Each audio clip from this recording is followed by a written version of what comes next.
آج supreme court میں سماعت ہوئی ہے، معاملات جو ہیں وہ تصادم کی طرف بڑھ رہے ہیں یا پھر افہام و تفہیم کا کوئی راستہ نکل سکے گا؟ تصادم کی طرف ہم جا رہے ہیں۔ سپریم کورٹ کے موڈ سے اور ان کے فیصلوں سے ایسے نہیں لگتا کہ وہ کوئی افہام و تفہیم کے موڈ میں ہے۔ سپریم کورٹ کا جو فیصلہ ہے وہ جب آ جائے گا تو اس کو امپلیمنٹ کرنے کے لیے طاقت چاہیے، اور طاقت یا حکومت کے پاس ہے یا فوج کے پاس ہے، اور دونوں سپریم کورٹ کے ساتھ نہیں ہیں۔ فل کورٹ بنانے کا مطالبہ کیا جا رہا ہے اور مسلسل کیا جا رہا ہے۔ واحد راستہ ہی فل کورٹ ہے، نہ صرف اس معاملے پر بلکہ نواز شریف کی نااہلی سے لے کے سارے معاملات فل کورٹ میں ڈسکس ہونے چاہیے۔ مریم نواز جو ہے وہ بھی ابھی آگے بڑھ کر بھی ججز پر تنقید کر رہی ہیں۔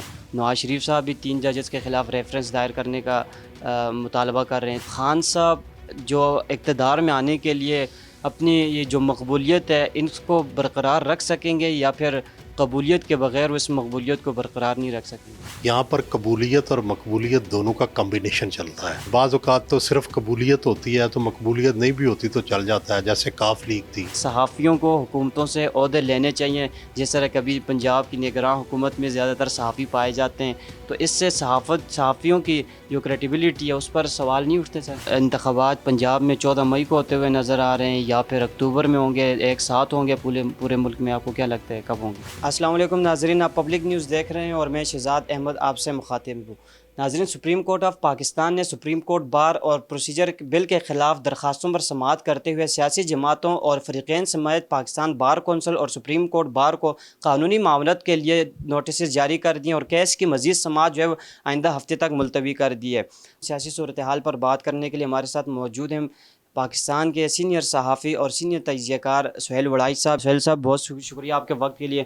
اچھا، یہ بتائیں کہ جو آج سپریم کورٹ میں سماعت ہوئی ہے، پہلے تو یہ ایکسپیکٹ کیا جا رہا تھا کہ کوئی فیصلہ آ سکتا ہے، لیکن سماعت جو ہے وہ آئندہ ہفتے تک ملتوی کر دیے، تو کیا لگتا ہے آپ کو، کیا معاملات جو ہیں وہ تصادم کی طرف بڑھ رہے ہیں یا پھر افہام و تفہیم کا کوئی راستہ نکل سکے گا؟ میرا خیال ہے کہ تصادم کی طرف ہم جا رہے ہیں۔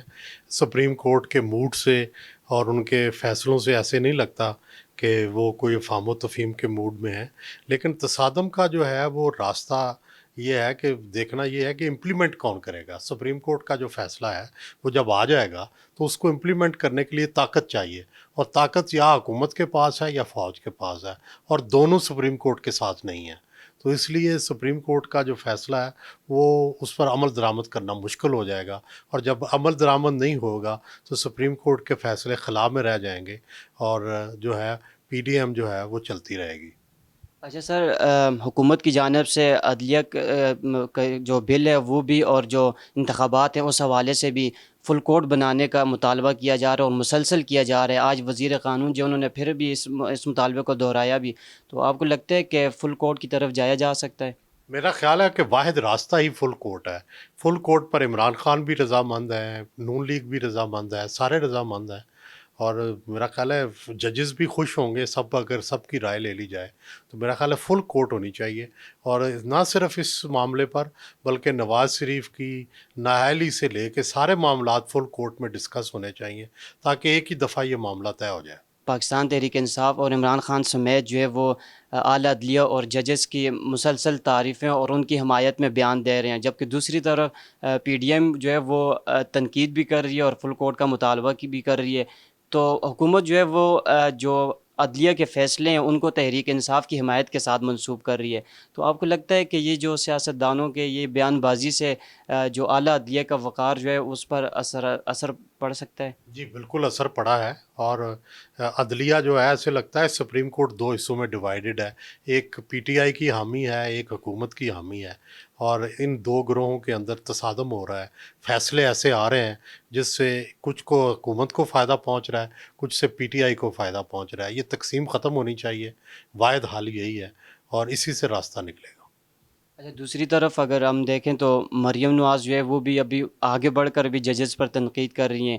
نواز شریف صاحب بھی 3 ججز کے خلاف ریفرنس دائر کرنے کا مطالبہ کر رہے ہیں، تو آپ کو کیا لگتا ہے کہ کیا یہ جو سیاسی بیانیہ بنانے کے لیے نون لیگ جو ہے وہ بیان بازی کر رہی ہے یا مطالبہ جو کر رہے ہیں، ان کو ووٹر سپورٹر کو ان میں یہ بیانیہ جائے گا، یا پھر اس کا سیاسی فائدہ ہوگا، یا پھر آگے بھی ان کے لیے نقصان ہی نقصان ہے؟ دیکھیں جی، نون لیگ جو ہے اس کے پاس ظاہر ہے پہلے اس نے فوج اور عدلیہ کے خلاف بیانیہ بنایا تھا، لیکن ظاہر ہے فوج سے اب ان کے معاملات ٹھیک ہو چکے ہیں، ان کی حکومت بھی آ چکی ہے. اب انہیں سوٹ یہ کرتا ہے کہ عدلیہ کے وہ ججز جنہوں نے ان کے خلاف فیصلے سنائے تھے اور جو اب بھی فیصلے سنا رہے ہیں ان کے خلاف بیانیہ بنایا جائے. چنانچہ نواز شریف ہوں یا مریم نواز شریف ہوں، وہ مسلسل یہی بیانیہ ان کا نظر آ رہا ہے. اور اس بیانیے کا فائدہ بھی ہو سکتا ہے اگر واقعی عدلیہ کے ساتھ یہ تصادم آگے بڑھتا رہا تو یہ پھر زبان زد عام ہو جائے گا، اور اس بیانیے کا پھر نون لیگ کو فائدہ بھی ہو سکتا ہے. خان صاحب تو اس میں کوئی دو رائے نہیں ہے کہ عوام کے اندر مقبول ترین لیڈر ہیں اس وقت، لیکن اگر اداروں کی بات کریں تو اداروں کو لگ نہیں رہا کہ وہ ابھی تک قبول ہیں، خصوصی طور پر جو اسٹیبلشمنٹ ہے ان کے لیے.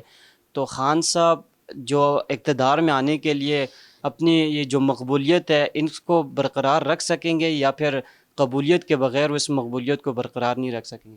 دیکھیں، ہماری جو تھرڈ ورلڈ ہے، جو تیسری دنیا کے ممالک ہے، یہاں پر قبولیت اور مقبولیت دونوں کا کمبینیشن چلتا ہے. بلکہ بعض اوقات تو صرف قبولیت ہوتی ہے تو مقبولیت نہیں بھی ہوتی تو چل جاتا ہے، جیسے کاف لیگ تھی، ٹھیک ہے. لیکن اکثر دونوں کا کمبینیشن چلتا ہے، جیسے پیپلز پارٹی تھی، جیسے نون لیگ تھی، مقبولیت بھی تھی قبولیت بھی تھی تو دونوں چل گئے.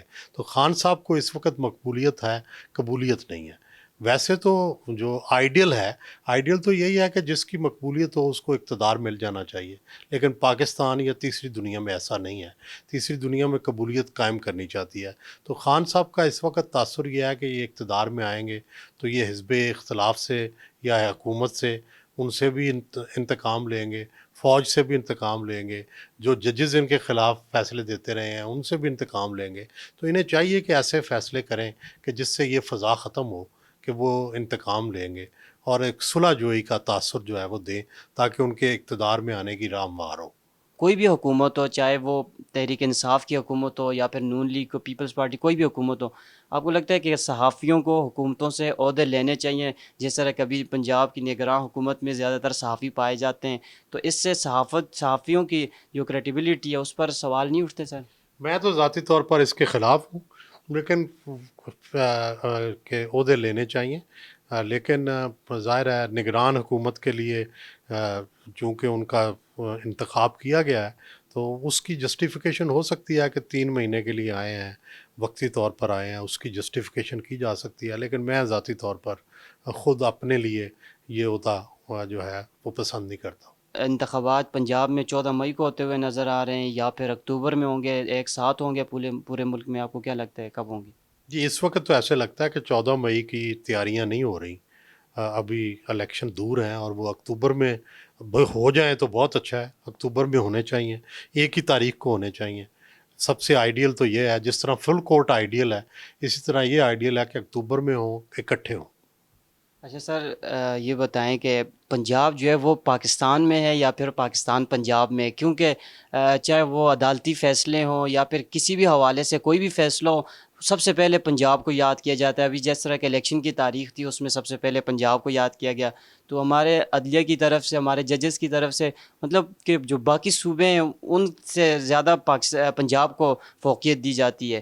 تو آپ کو لگتا ہے کہ ابھی جس طرح اگر الیکشن ہونے تھے تو دونوں صوبوں میں اکٹھے تاریخ دی جاتی، کے پی کے میں بھی اور پنجاب میں بھی؟ تو آپ کو لگتا نہیں ہے کہ یہ کھلا تضاد ہے پنجاب اور کے پی کے ساتھ؟ جی، میرا خیال ہے کہ آپ کی بات صحیح ہے. واقعی پنجاب کو فوقیت نہیں دینی چاہیے، لیکن پنجاب جو ہے سب سے بڑا صوبہ ہے اور سب کی الیکشن بھی یہیں ہونا ہے، یہیں پرائم منسٹر کا فیصلہ ہونا ہے، یہیں پہ فیصلہ ہونا ہے کہ کون جیتے گا. کیونکہ باقی صوبوں کا تو پتہ ہے، پنجاب کا فیصلہ ہونا ہے اور پنجاب میں جو جیتے گا وہی حکومت بنائے گا. اس لیے شاید اس کا فوکس ہے، لیکن میں آپ سے اتفاق کرتا ہوں کہ فوقیت نہیں دینی چاہیے. بہت شکریہ جی. سہیل بڑائی صاحب ہمارے ساتھ موجود تھے، جو کہ اپنے تجزیہ دے رہے تھے اور سیاسی صورتحال ہے اس حوالے سے بھی بات چیت کر رہے تھے. اپنے میزبان شہزاد احمد کو اجازت دیجیے. اللہ حافظ.